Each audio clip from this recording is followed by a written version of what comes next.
نحمده ونستعينه ونستغفره ونعوذ بالله من شرور أنفسنا ومن سيئات أعمالنا من يهده الله فلا مضل له ومن يضلله فلا هادي له أشهد أن لا إله إلا الله وحده لا شريك له وأشهد أن نبينا محمدا عبده ورسوله اللهم صل وسلم وبارك على نبينا ورسولنا وحبيبنا محمد وعلى آله وأصحابه وأتباعه وأنصاره إلى يوم الدين أما بعد سبحانك لا علم لنا إلا ما علمتنا إنك أنت العليم الحكيم وتب علينا يا مولانا إنك أنت التواب الرحيم وعلمنا من لدنك علما نافعا يا ذا الجلال والإكرام. Saudara Sayyidat, saudara Ibu yang dimuliakan, disyukur dari Allah Taala di Sabtu pekan kedua ini kita kembali diciptakan oleh Allah, dimampukan oleh Allah untuk bisa hadir bersama-sama dalam majlis ilmu, majlis subuh di Masjid Al-Fatihah. Semoga langkah kita dari tempat kita masing-masing, etikaf kita di tempat ini sampai kita kembali semuanya menjadi catatan kebaikan kita di sisi Allah Subhanahu Wa Taala. Amin ya Allah. Salawat dan salam kepada baginda Nabi kita Muhammad Sallallahu Alaihi Wasallam, pada seluruh keluarganya, pada para sahabat-sahabatnya, para pengikutnya dan siapa saja yang setia bersama syariat beliau sampai akhir zaman. Tapi muliakan tema kita hari ini adalah pernikahan Rasulullah Muhammad Sallallahu Alaihi Wasallam bersama Sayyidatuna Hafsah binti Umar radhiyallahu anha. Sebelum kita memasuki kajian tentang ini, dan kita biasa di dalam berselawat kepada Nabi itu Allahumma shalli ala Muhammad wa ala ali Muhammad. Allahumma shalli ala sayyidina Muhammad wa ala ali. Kata al itu maknanya adalah keluarga. Keluarga itu siapa saja yang ada di dalam sekitaran Nabi dan hubungan dengan Nabi dalam artian hubungan pernikahan dengan Nabi, maka dia dan keluarganya adalah keluarga Nabi. Ada orang yang mensimplifikasikan, ada orang yang menyederhanakan, ada orang yang membatasi keluarga Nabi itu hanya kelompok tertentu saja. Misalkan hanya Ali dan keturunannya saja. Bagi kita Ahlus Sunnah wal Jamaah, keluarga Nabi itu semua, istri-istri Nabi itu harus keluarga. Bukan hanya anak keturunan Nabi saja.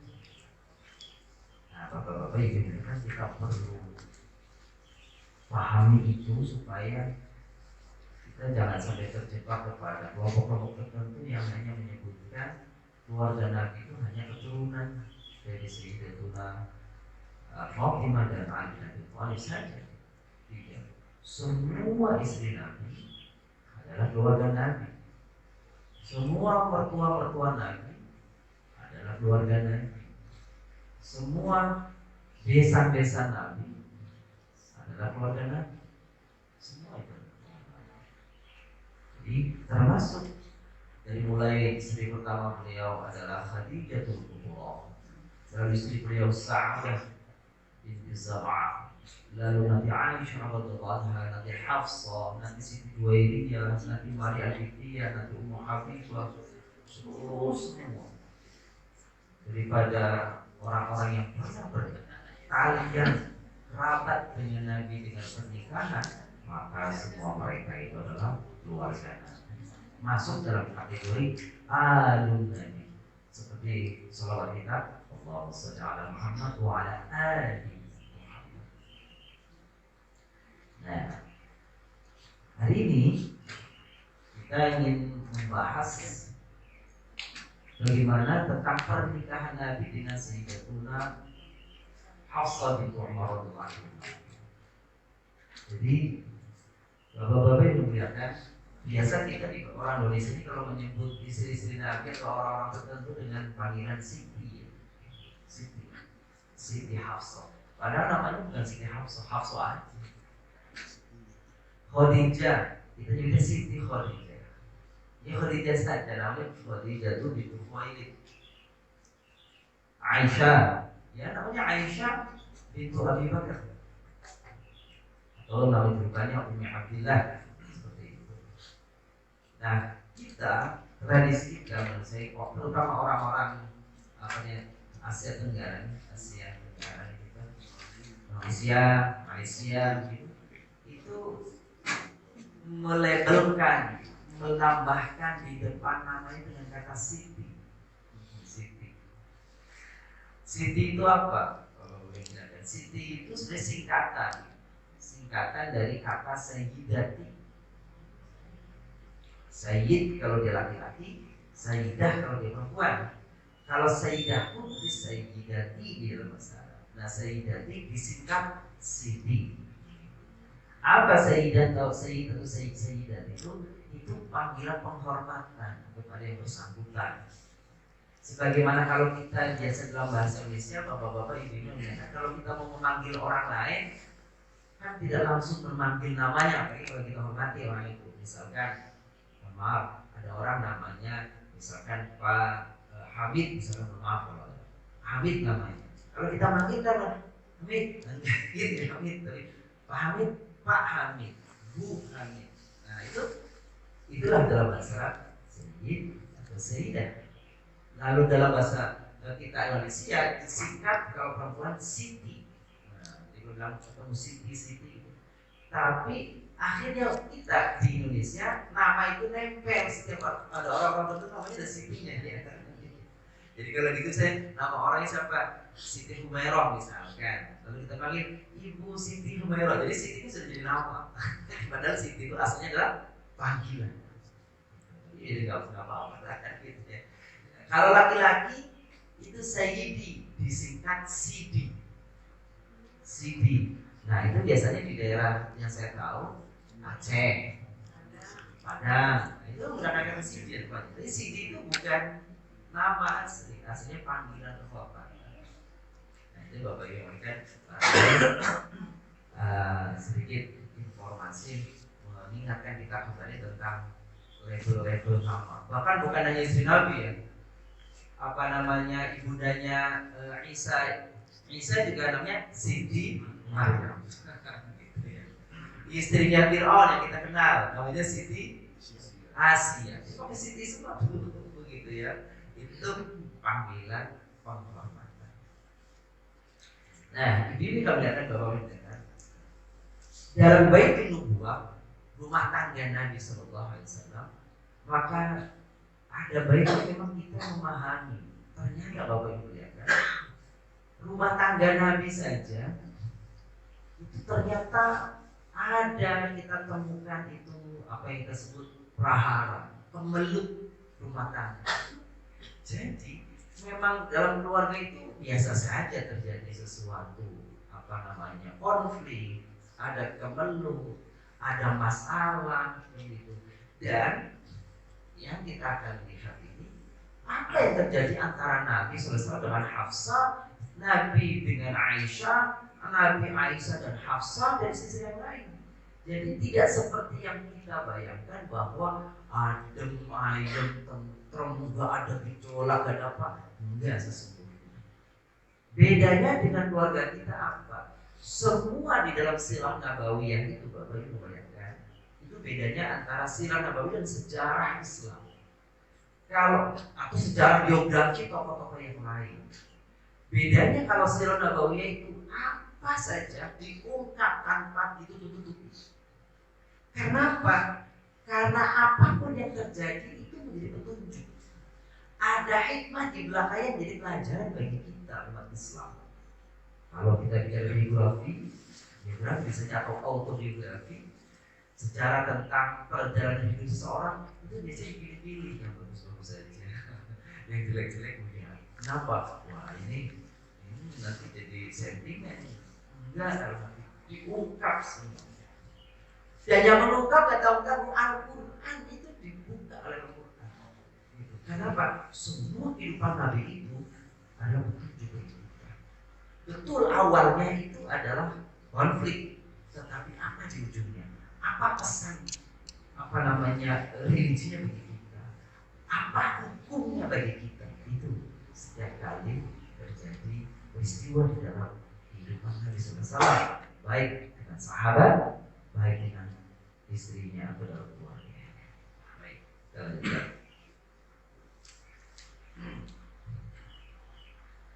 Kalau kita nyebut Hafsah bintu Umar, itu nggak cukup radhiyallahu anha harusnya. Jadi kalau kita nyebut Hafsah bintu Umar radhiyallahu anhu, begitu. Kalau kita ketemu kalau kita menyebut sahabat lalu dinasabkan ke orang tuanya dan orang tuanya beriman, maka kita sebutannya bukan hanya anhu kalau dia laki-laki, bukan hanya anha kalau dia perempuan, tetapi anhuma. Kenapa? Karena dianya dan ayahnya dua-duanya mendapatkan ridha Allah SWT. Begitu. Jadi Hafsah bintu Umar radhiyallahu anhuma, tidak cukup anha saja. Ibnu Umar, Abdullah ibnu Umar radhiyallahu anhuma, boleh juga radhiyallahu anhu. Tapi berarti kalau itu hanya Abdullahnya saja, putra Umar. Padahal yang dapat ridha Allah ya anaknya, ya ayahnya. Nah, seperti itu.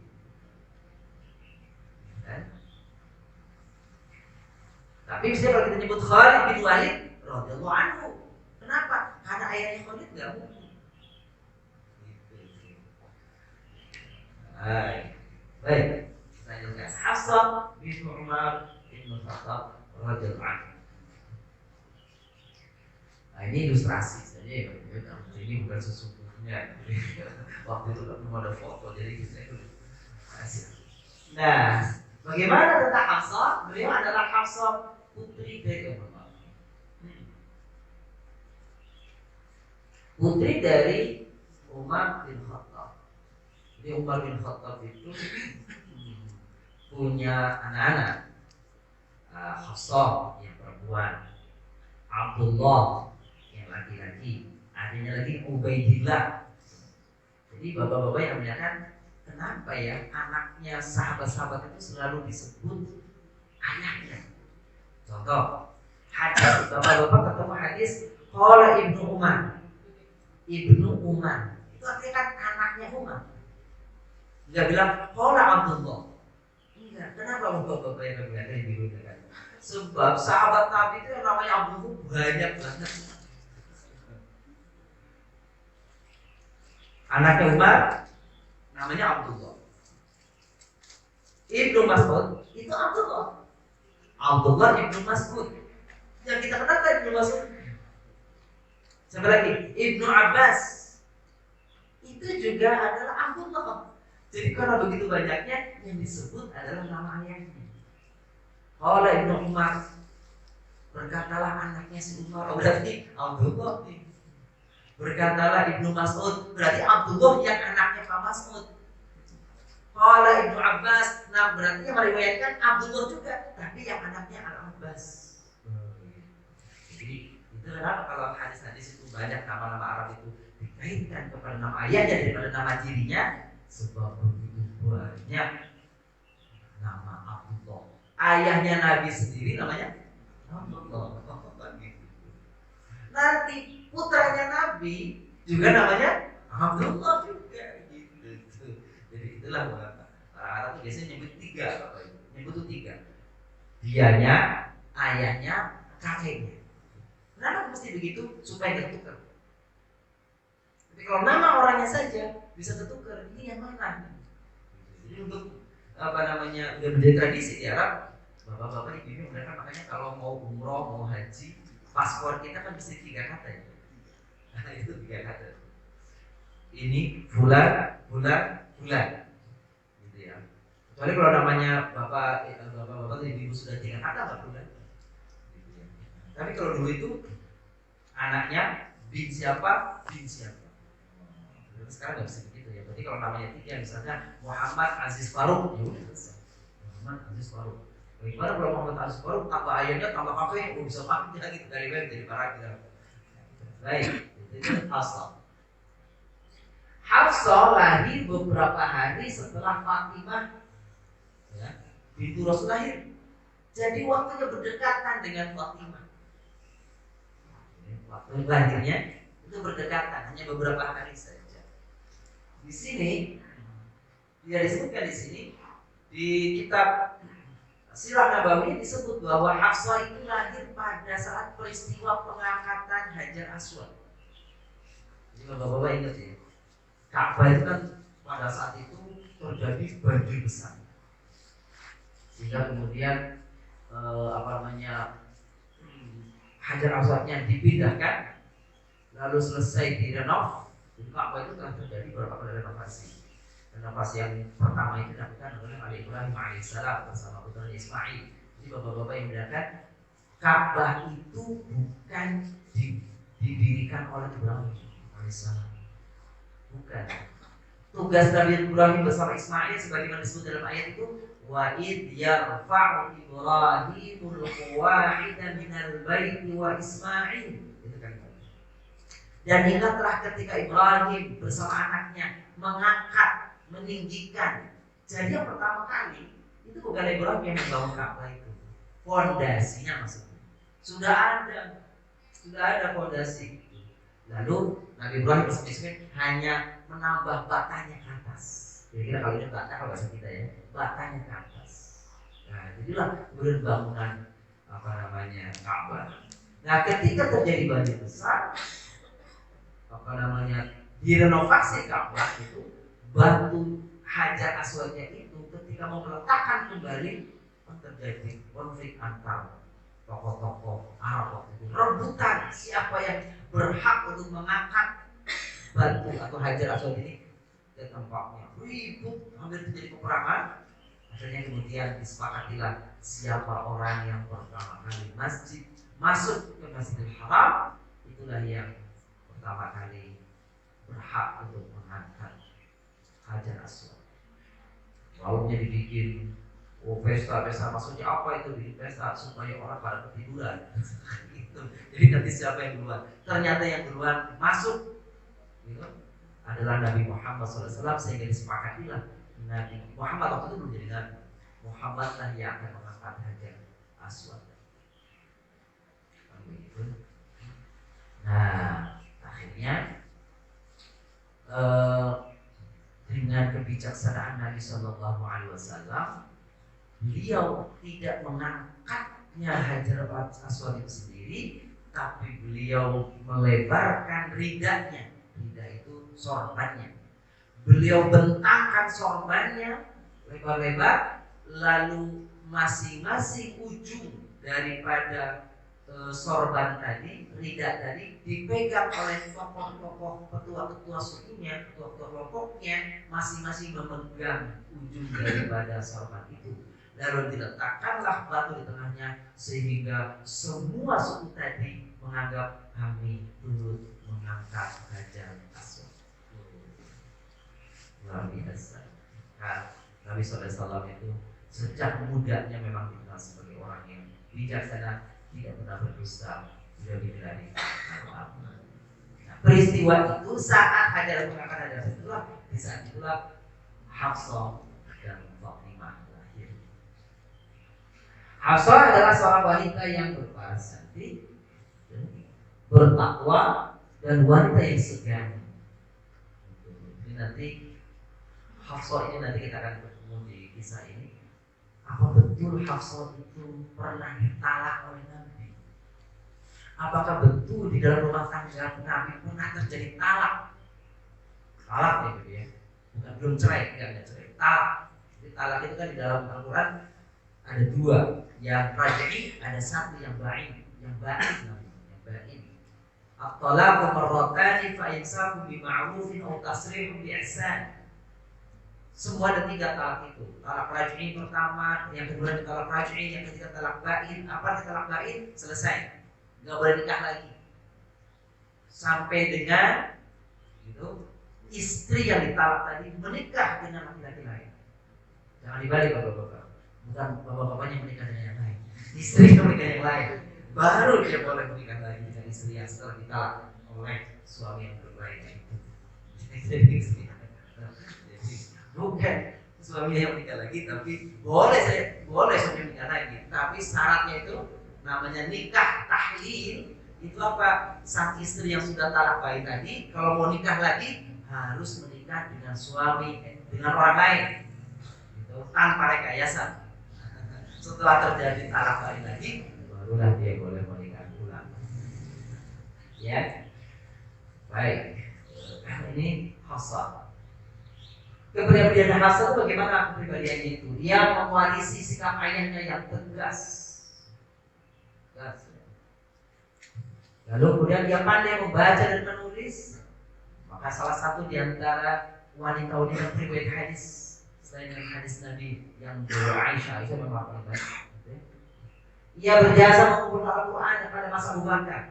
Maka mushaf yang nanti kita sebut mushaf Utsmani itu, mushaf Utsmani atau mushaf Utsmani itu jasa pertamanya adalah dari Hafsah. Kan Hafsah yang menyimpan daripada mushaf awalnya sebelum dibuka oleh Utsman. Maka Utsman Utsman membuat 4 kopian Al-Quran, mushaf Al-Quran. Salah satunya diberikan ke Hafsah sebagai penghargaan karena dari Hafsah lah dulu kumpulan Al-Quran itu diambil sehingga menjadi mushaf yang disatukan. Nah itu jasanya Hafsah. Karena dia pandai menulis dan sebelumnya kan waktu ayahnya jadi khalifah lalu diganti oleh Utsman, maka di tangan Hafsah lah itu mushaf kumpulan itu yang dimulai dari Abu Bakar Siddiq. Dia termasuk sahabiah yang hafal Al-Quran. Sahabiah itu berarti sahabat perempuan. Kalau laki-laki sahabi itu bahasa Arab.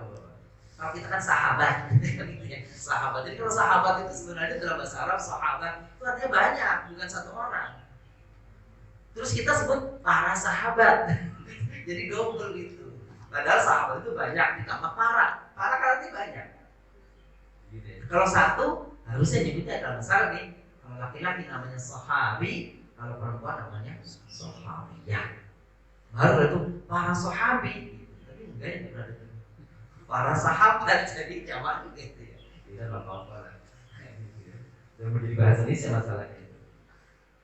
Nah nasabnya ini dia begini mereka. Jadi ayahnya Umar bin Khattab, ibunya Zainab binti Maz'un atau bintu Maz'un.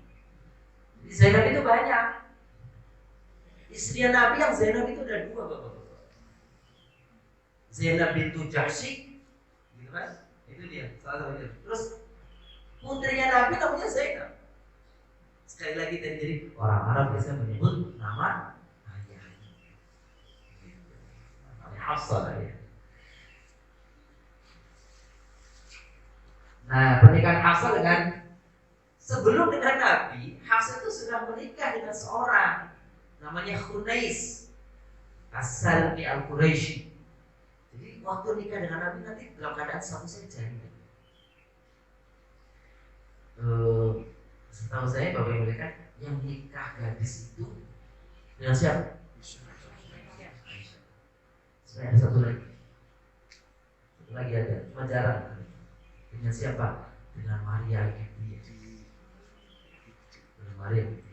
Cuma memang itu di dalam para ahli sejarah Sirah Nabawiyah berbeda pendapat. Berbeda pendapat tentang Maria Akifiyah itu. Nanti lah pas kita membahas Maria Akifiyah itu. Jadi sebelum nikah dengan Nabi SAW, ternyata Hafsah itu sudah menikah dengan Hunais, sahabat yang masuk Islam, termasuk dengan awalnya, termasuk orang yang pertama masuk Islam. Dan Hafsah itu juga menikah dengan Hunais dalam usia yang masih muda juga. Masih muda.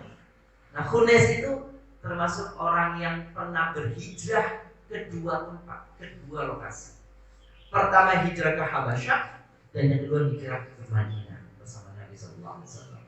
Nah, ketika hijrah ke Habasyah, ke Ethiopia sekarang kira-kira itu pulang pertama dari hijrah itu, lalu dia berani karena sudah kenal dengan Hafsah sebelumnya. memberanikan diri untuk melamar Hafsah. Nah, singkat cerita, Umar membolehkan Hafsah ini menikah dengan Khunes. Gitu. Nah, Khunes pada mulanya Hafsah dinikahi oleh seorang sahabat yang mulia bernama Khunes bin Huzaifah bin Qais As-Sami Al-Quraisy. Khunes pernah berhijrah dari sana 2 kali, gitu ya. Lalu Khunes ikut dalam perang Badar dan perang Uhud. Nah, ketika terjadi perang Uhud, Khunes itu tertombak, kena tombak. Dia luka. Lukanya ini membawa dia kepada kematian. Meskipun matinya bukan di medan perang, matinya di Madinah. Itulah kemudian Khunes wafat setelah sakit pada waktu perang Uhud, ya, mengalami perang Uhud. Oke. Khunes meninggalkan seorang janda yang masih muda belia, bertakwa kepada Allah, yang Hafsah yang ketika itu masih usianya 18 tahun. Waktu dinikahi oleh Khunes itu pada usia ada mengatakan 14 tahun. 14 tahun usia. Jadi memang tradisi di Arab itu menikah muda itu tradisi. Itu bukan hanya Nabi SAW. Kemarin waktu kita membahas Aisyah kan kami ketengahkan di sini dulu ya. Selama ini yang muncul di dalam pembicaraan orang kan Aisyah dinikahi usia 9 tahun. Nah, kami sampaikan waktu itu ada 3 pendapat. Ada mengatakan Aisyah itu dinikahi Nabi usia 9 tahun. Lalu dinikahi Nabi usia 14 tahun. Lalu ada yang mengatakan usia 17 tahun. Dengan argumennya waktu saya jelaskan satu persatu. Seandainya pun Nabi SAW menikah dengan Aisyah usia 9 tahun, kami melihatkan kan belum tinggal seumur. Menikahnya waktu di Makkah, berkumpul dengan Nabi nanti waktu di Madinah, waktu perang Badar. Jadi kira-kira 3 tahun setelah pernikahan baru bergabung bersama atau serumah dengan Nabi. Selesai. Baik. Nah, setelah putrinya itu ditinggal suami yang sangat dicintainya itu Khunes, maka Umar ikut prihatin, ikut sedih dia melihat putrinya yang masih sangat muda itu sedih. Akhirnya setelah selesai masa iddahnya, maka Umar memberanikan diri untuk melamarkan untuk putrinya. Akhirnya dia ketemu siapa? Kata Abu Bakar. Ketemu di jalan, Abu Bakar ditawarin, kiranya menikahi Hafsah. Abu Bakar menolak. Gitu ya. Ketemu Utsman, tawarkan Utsman, menolak Utsman. Gitu ya. Lalu ya tadi ya, Utsman, Abu Bakar. Jadi diam itu artinya tidak merespon. Abu Bakar tidak respon, diam aja. Kalau Utsman menolak karena apa? Karena Utsman diberitahu akan dinikahkan kepada seorang wanita yang lebih mulia daripada Hafsah. Umar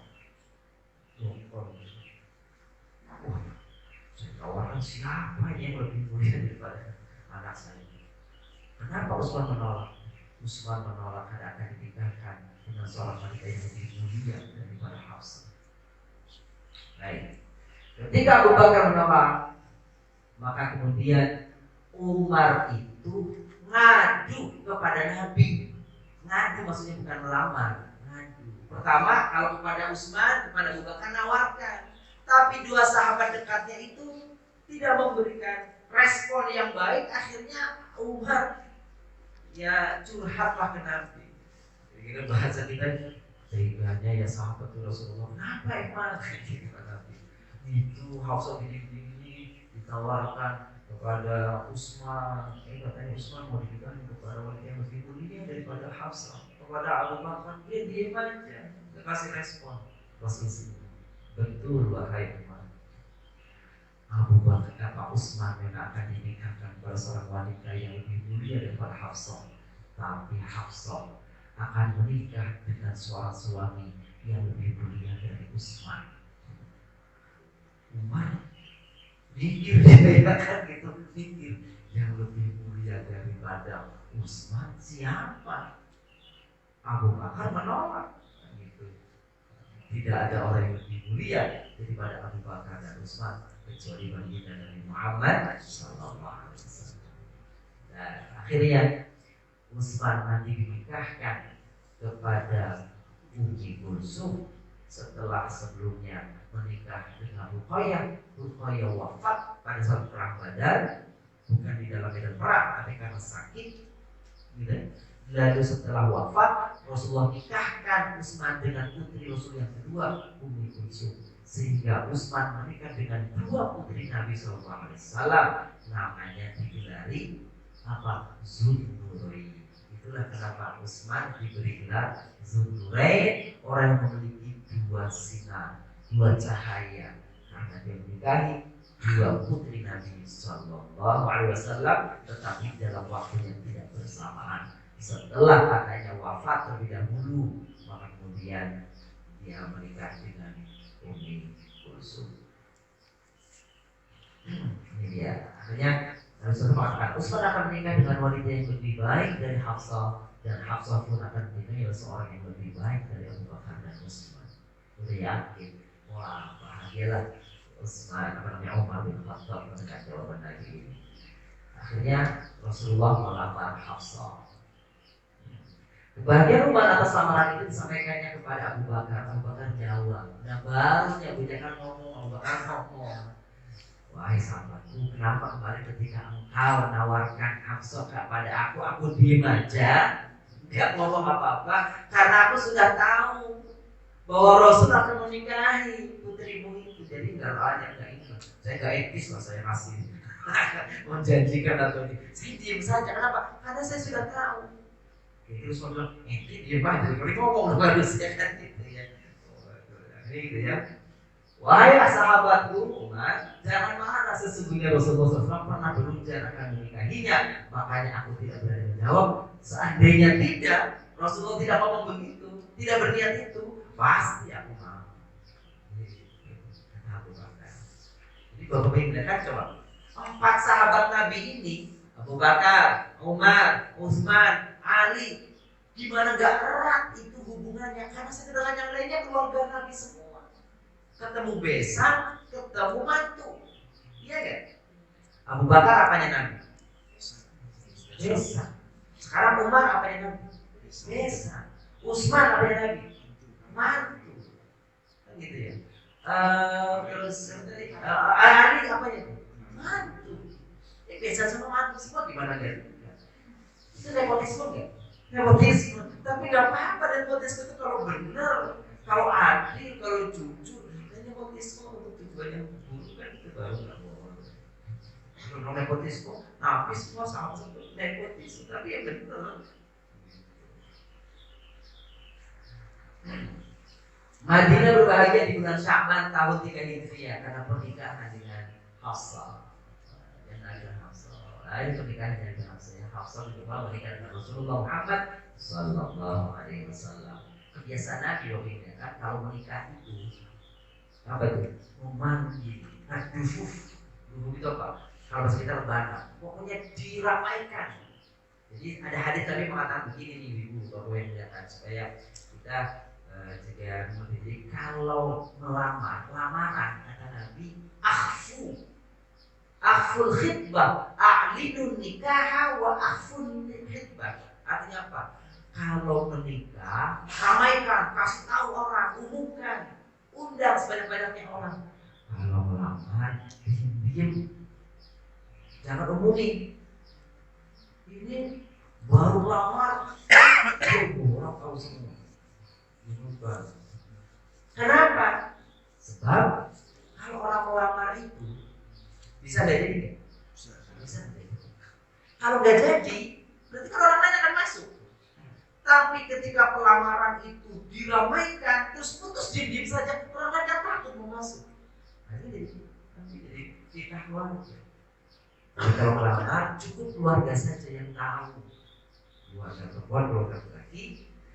Tapi dipesan sama Nabi, meskipun yang tahu cuma keluarga berdua saja, nanti kalau kamu sudah terima lamaran dari pihak yang lain, tidak boleh kamu menerima lamaran dari orang lain. La yakhtubu al-muslimu ala akhihi, ala khitbati akhihi. Begitu kata Nabi dalam hadisnya.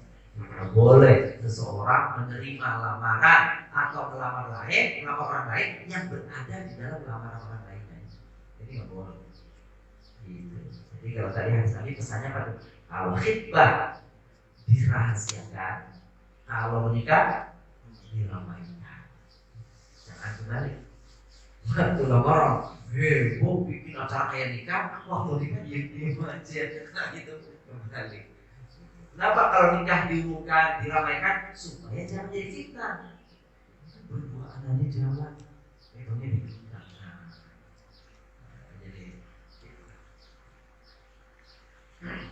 rumah tangga Nabi saat itu. Nah, jadi Nabi setelah nikah dengan Hafsah gimana di rumah tangganya ini? Ini Bapak Ibu ingat. Berarti sampai dengan Hafsah istri Nabi ketiga. Yang wafat satu. Lebih dahulu. Khadijah itu. Jadi yang pertama dinikahi siapa di antara tiga ini Bapak Ibu? Selain Khadijah. Ada Hafsah, ada Aisyah, ada Saudah. Cuma kita jarang dengar tuh nama itu. Saudah bintu Zam'ah, seorang wanita janda dengan 4 anak yang sudah berumur, kan itu kehidupannya juga susah.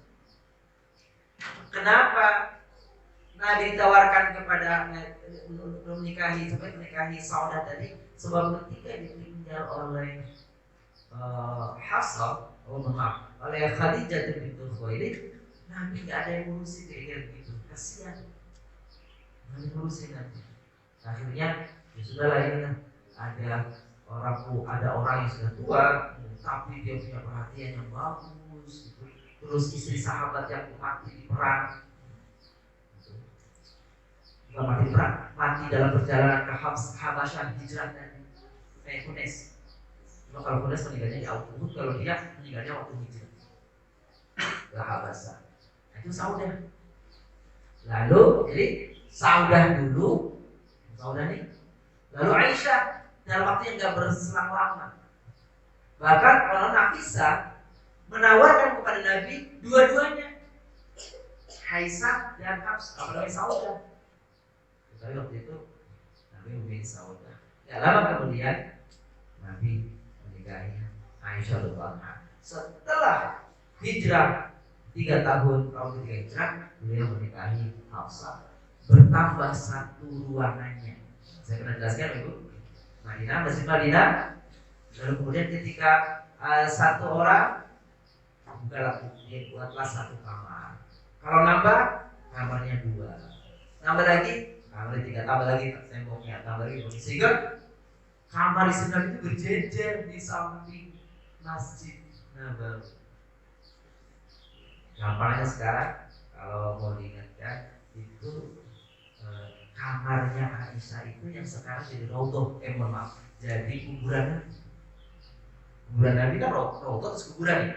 Nah, itu kuburan Nabi itu kamarnya Nabi dan Aisyah di situ. Ini udah gak ada kamarnya sekarang, udah kuburan coba. Hafsah, kira-kira antara Saudah dan Hafsah yang sekarang jadi kuburan ayahnya. Kan kuburannya Rasulullah Muhammad SAW, Abu Bakar, Umar, kan 3 tuh. Baik. Kita lanjutkan. Hafsah dan Aisyah pernah ini jadi mulai kita ada perhatian keluarganya. Jadi ulang lagi. Hafsah dan Aisyah pernah memisahkan Nabi. Maka turunlah jika kamu di surat Al-Tahrim. jika kamu berdua bertaubat kepada Allah, intatuba, ya, maka sesungguhnya hati kamu berdua telah condong untuk menerima kebaikan. Dan jika kamu berdua membantu menyusahkan Nabi, maka sesungguhnya Allah adalah pelindung. Dan begitu Jibril pelindung Nabi, diingatkan, gitu ya, diingatkan kepada Hafsah dan Aisyah saja. Istri Nabi banyak, tetapi ini yang merepotkan Nabi ini 2 orang. Aisyah sama Hafsah itu juga umurnya nggak berjauhan. Jadi kalau Hafsah usianya 18 tahun waktu dinikahi Nabi SAW, kira-kira kurang daripada itu. Kalau kita yakin dari 9 tahun ya, dinikahinya 9 tahun, lalu 13 tahun, kira-kira usianya 14 atau 15 tahun. 15 tahunan. Hafsah 18 tahun, Aisyah 15 tahun. Gitu. Saat itu masih muda-mudanya kan. Jadi 2 orang ini Bapak Ibu yang rasa cemburunya itu paling besar. Satu yang lain. Nanti kita sampaikan ada ayat yang turun, ada sabab nuzulnya itu terkait keduanya ini.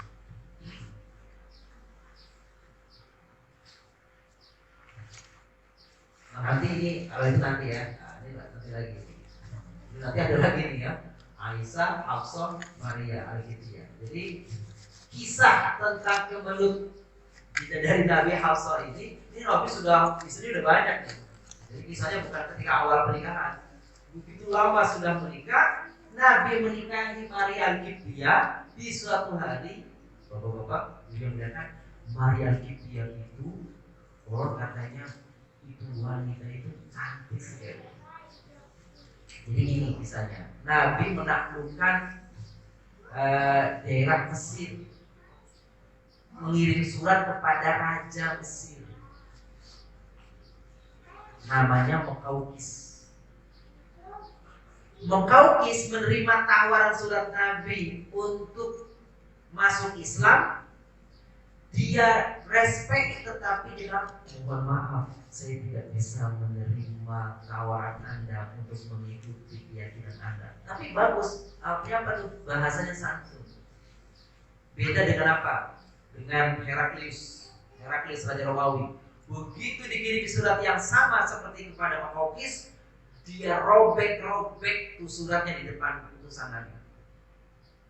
Maka Nabi mengatakan, Heraklius, nanti kerajaannya akan dirobek-robek seperti dia merobek-robek surat. Nanti itu benar. Nanti sama beliau sendiri waktu perang Tabuk sama Umar itu hancur kerajaan Romawi. Tapi Muqawqis ketika dikirim surat begitu, dia balas suratnya, mohon maaf, kami terima kasih atas sarannya, ajakannya, tapi mau saya tidak bisa memenuhi itu. Tapi sebagai rasa kasih, ada tali kasih dari kami untukmu, maka Muqawqis mengirim 3, ada 3 yang dikirimkan kepada Nabi sebagai hadiah. Pertama, ngirim Maria Al-Qibtiyah sebagai budak, kasih. Yang kedua, ngirim Sirin sebagai pelayan. Yang ketiga, ngirim Bigal itu apa namanya ya, hewan. Jadi hewan buat Nabi, tunggangan Nabi dikirim. Begitu dikirim Nabi, waktu dikirim kepada Nabi, ini Maria Al-Qibtiyah sementara dititipkan ke tempat apa namanya keluarganya. Nanti berapa lama kemudian Maria Al-Qibtiyah konon di dalam kalimat beliau dinikahi oleh Nabi, dan Maria Al-Qibtiyah inilah yang melahirkan anak selain daripada Khadijah. Istri Nabi yang lain selain Khadijah tidak melahirkan anak. Maria Al-Qibtiyah inilah yang melahirkan anak. Nama anaknya Ibrahim. Bukan Ibrahim Nabi, namanya Ibrahim. Tapi waktu masih kecil, usianya masih bayi, meninggal. Terjadilah gerhana. Itulah kenapa kemudian gerhana dikatakan Nabi gerhana ini bukan karena kematian putraku, tapi gerhana ini adalah karena tanda di antara tanda-tanda kuasa Allah. Aisyah sama Hafsah itu cemburu berat sejak awal saja melihat Maria jadi orang yang cantik, jadi orang Mesir gitu ya, agak berbeda dengan orang cantik sekali, dihadiahkan. Jadi kalau hadiah itu budak dihadiahkan itu halal di masa itu. Bapak yang mereka namanya budak halal, gak usah dinikahi, sah. Budak itu jadi sah untuk memang digauli tanpa dinikahi, itu budak. Dan lahir daripadanya anak. Oh, ketika lahir anak, Hafsah dan Aisyah tambah cemburu berat. Kenapa itu? Kita yang bersekian lama gak dikasih putra, dikasih anak, ini baru punya anak. Dan Nabi, ini kata Aisyah, cintanya kepada Maria Al-Qibtiyah itu lebih rasanya lebih kita. Ini karena cemburu aja.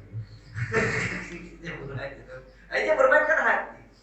Jadi Bapak yang muliakan, memang untuk adil ya, ini bukan ngobrol-ngobrol Bapak nih ya, untuk adil antar adil meskipun adil itu nggak manusia mesti adil, manusia mesti adil. Hanya dituntut supaya berusaha beradil. Nah contohnya Nabi, kata Aisyah, semenjak itu Nabi itu kelihatannya siang dan malam ada di tempatnya Maria Al-Qibtiyah terus. Kan gitu, lupa dengan kami. Itu mungkin kalimat itu kalimat karena kalimat cemburu kan ya. Jadi ngomongnya begitu. Oke. Nah, karena kecemburuan berat itu suatu saat ini berdua, maaf, ini bersekongkol supaya Nabi menjauhi Maria. Ini turunlah ayat yang menjadi latar belakang dari peristiwa ini. Jadi peristiwanya begini Bapak-bapak. Ini surat At-Tahrim ayat 1. Ya ayyuhan nabiyyu lima tuharrimu ma ahallallahu lak tabtaghi mardata azwajik. Ini ayatnya turun dalam peristiwa ini pertama ini. Ada dua salah unsur dalam ayat ini. Jadi suatu saat Hafsah izin kepada Nabi mau pulang ke rumah ayahnya. Kan kamarnya berjejer. Hafsah izin pulang. Ternyata izin pulang mungkin kira-kira nih isinya 3 hari. Isinya 3 hari kira-kira gitu. Isinya 3 hari. Waktu Hafsah izin 3 hari, Maria Al-Qibtiyah datang. Hanya Maria Al-Qibtiyah itu yang orang katanya kamarnya tidak di samping masjid. Dia agak jauh di tepian kota Madinah. Datang ke Nabi, kan dia nggak ada tempat. Akhirnya sama Nabi lihat Hafsah pulang, dia ditempatkan di kamarnya Hafsah. Ini Allah punya skenario nih Bapak, punya skenario.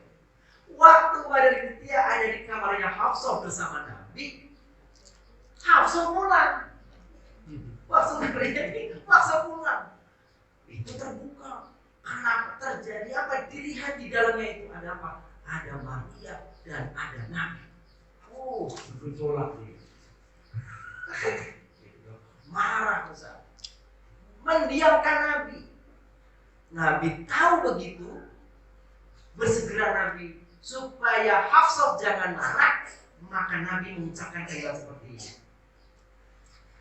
Kira-kira bahasa kita ini, wahai istriku yang tercinta, demi cintaku padamu dan cintamu padaku, biarlah aku tinggalkan Maria Al-Qibtiyah. Aku tidak akan sentuh Nabi Maria Al-Qibtiyah. Coba. Demi untuk mendapatkan ridhonya Hafsah, Nabi mengatakan, biarlah aku tidak jamah kembali di Maria. Ngomongnya begitu Nabi. Turun ayat Quran, ditegur Nabi sama Allah. Tidak sama kami. Ini Bapak Ibu. Mana ya? Atas kejadian itu Rasulullah minta maaf kepada Hafsah, bahkan bersumpah untuk tidak lagi mendekati Maria. Kemudian Rasul meminta agar dia merahasiakan ini kepada yang lain. Udah, ini kejadian ini kamu jangan sebarkan. Jadi Nabi jangan sebarkan. Ini skenario Allah ya. Tahunya Bapak yang mengatakan. Nah, turunlah ayat. Ya ayuhan Nabi, lima tuharrimu ma ahalallahu laka tabtaghi mardata azwajik wallahu ghafurur rahim. ucapan Nabi kepada Hafsah tadi ditegur sama Allah. Gak benar begitu hai Muhammad. Begitu ya. Apa ini? Wahai Nabi, mengapa engkau haramkan apa yang telah kau halalkan kepadamu? Marilah itu halal bagimu. Kenapa sekarang kau haramkan? Demi engkau rela dapat relanya Hafsah, demi engkau dapat cintanya Hafsah. Kenapa engkau haramkan sesuatu yang halal? Tegur Nabi.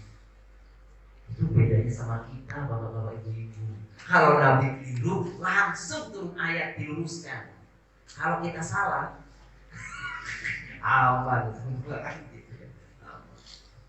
Jadi pesannya di sini, pelajaran di sini, nggak boleh mengharapkan apa yang sudah dihalalkan oleh Allah. Demi apa? Demi meraih simpati orang. Qad faradallahu lakum tahillata aymanikum wallahu mawlakum wa huwal alimul hakim. Sudah sekarang Allah halalkan sumpahmu tadi. Allah sudah putuskan sumpahmu untuk tidak mendekati. Iya, Maria dia. Jadi keliru diluruskan, itu bedanya Nabi sama kita ya. Api cemburu tadi sudah begitu, artinya sudah merasa bahwa ya sudah Nabi sudah berjanji begitu. Kan Nabi marah, jangan kau sebarkan ya rahasia ini pada yang istri yang lain. Hafsah, apa Hafsah saya atau secara umum ya? Secara umum perempuan jadi begitu atau laki-laki juga begitu.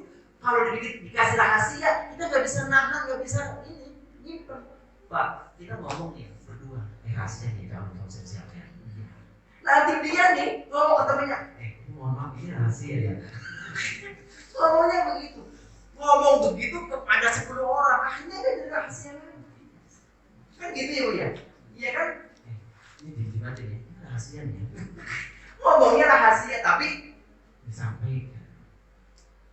Tuh. Api cemburu mengalahkan kesabaran dan komitmen awal untuk menyimpan rahasia tadi. Akhirnya apa? Hafsah menceritakan itu kepada Aisyah. Wah, berulang diurusan kan gitu ya. Hafsah menceritakan kejadian itu kepada Aisyah. Maka tersebarlah berita ini kepada istri-istri Nabi yang lain. Aisyah ngompor-ngompor yang lain supaya apa? Supaya membenci daripada Maria Al-Qibtiyah. Supaya apa? Supaya hati Nabi banyak kepada dirinya membenci. Maria berarti adalah kebahagiaannya kepada Aisyah. Padahal Aisyah itu ibu-ibu yang kalau mengatakan ini waktu Saudah itu tahu menikah dengan Aisyah dan Hafsah. Saudah mengatakan begini kepada Nabi, minta, kalau ada yang mengatakan minta diceraikan. Ya Rasulullah, udahlah ceraikan saya. Enggak, Rasulullah menceraikan. Dia mau menceraikan. Hafsah, apa namanya itu? Saudah pernah juga dalam yang mengatakan ini. Ya Rasulullah, kini istrimu telah muda-muda. Tolong jangan ceraikan aku. Meskipun aku tidak dapat giliran sebagai istri, enggak apa-apa, yang penting aku jangan dicerai. Gini. Biarlah, ini kata-katanya, biarlah giliranku digunakan atau dipakai, diberikan kepada Aisyah. Ya, Aisyah sudah dapat lebih sebenarnya. Gitu daripada yang lain. Nah, gitu. Tapi begitulah. Rasul pun marah sama Hafsah, marah pula sama Aisyah. Didiamkannya istri-istrinya itu. Didiamkannya istri-istrinya itu. Wah, ini heboh.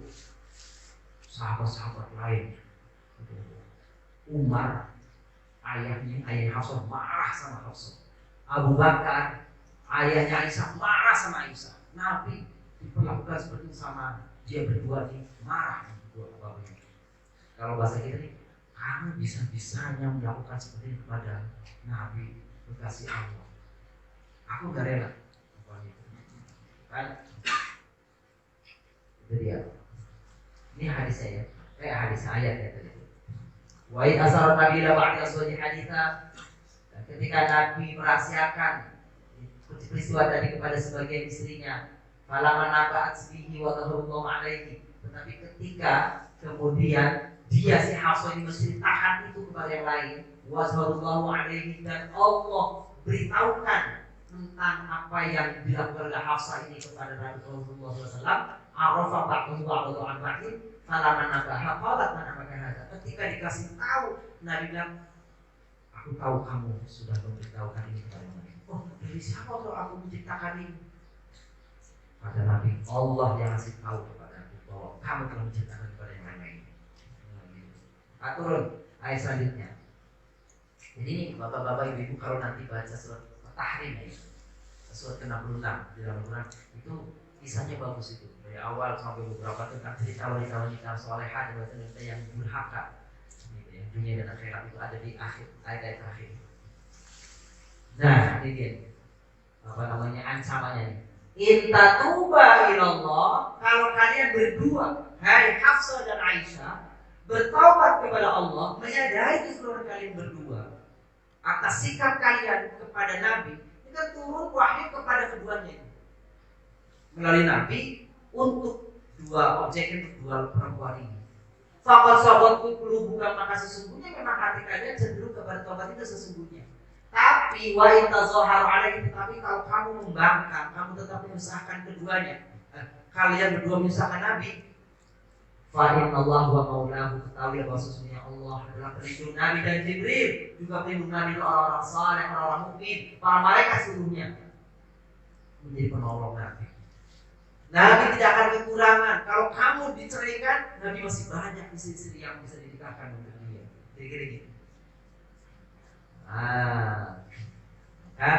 Allah kasih tahu sama Aisyah, sama Hafsah, Nabi yang diinginkan oleh Nabi adalah istri-istri yang seperti ini. Ini juga bapak-bapak yang memuliakan ibu menjadi kriteria nih pasangan suami yang baik, istri yang baik itu menurut Al-Quran seperti ini idealnya dalam Al-Quran.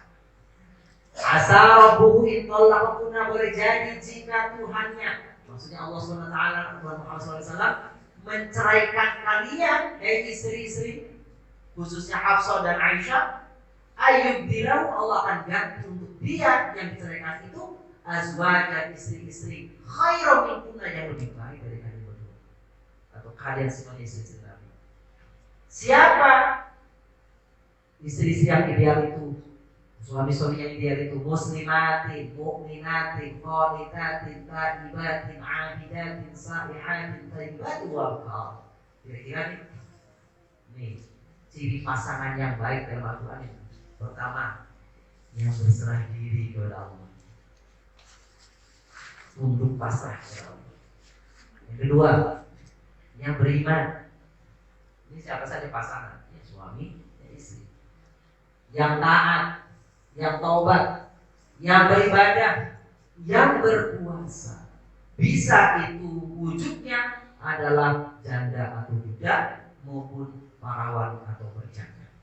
Jadi sama aja itu disebut tuh sayyibati wal qar. Jadi mau janda, mau budak, mau berjaka, mau gadis, sama saja. Yang penting punya sifat-sifat di atas, itu adalah ideal di mata Allah Subhanahu wa taala.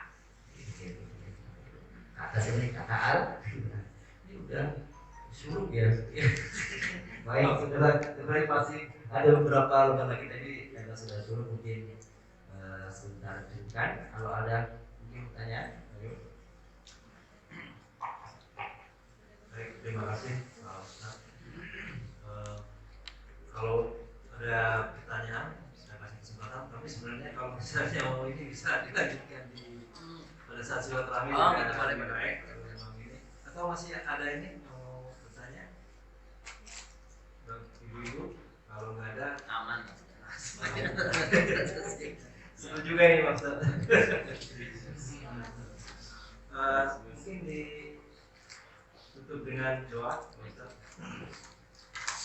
Baik, kita akhiri dengan mohon Allah kiranya apa yang kita lakukan hari ini mendapat ridho Allah Subhanahu wa taala. Assalamualaikum warahmatullahi wabarakatuh. Allahumma shalli wa sallim ala Muhammad wa ala alihi wa sahbihi ajma'in. Walhamdulillahi rabbil alamin. Allahumma ighfir lana wa li walidina warhamhum kama rabbayana shighara. Allahumma anfa'na bima 'allamtana wa 'allimna 'uluman tanfa'una. Rabbana hab lana min azwajina wa dhurriyyatina قرة أعين واجعلنا للمتقين إماما. ربنا آتنا في الدنيا حسنة وفي الآخرة حسنة وقنا عذاب النار. wasallam. Walhamdulillahi rabbil alamin. Assalamualaikum warahmatullahi wabarakatuh. Kita tutup dengan doa kafaratul majid. Assalamualaikum